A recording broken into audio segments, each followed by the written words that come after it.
қойныңдағы әйеліңе сенбе, астыңдағы атыңа сенбе деген сөзді қалай түсініп жүрміз?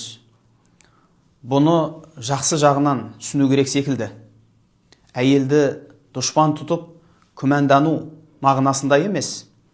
Керісінше, әйелдің тапқанына қарап жалқаулыққа салынба, еңбек қыл, тіршілік жаса, бала шағаның нәпақасын табуды мойныңа ал деген мағынада түсіну керек секілді.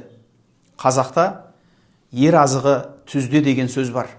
Ал енді қасиетті Құранда Бақара сүресінің 233 аятында Алла тағала былай деп бұйырады: оларды, яғни бала шағаңды жақсы тамақпен және киім-кешекпен қамтамасыз ету отбасының отағасына, яғни ер адамға міндеттеледі деп Құранда бұйырады.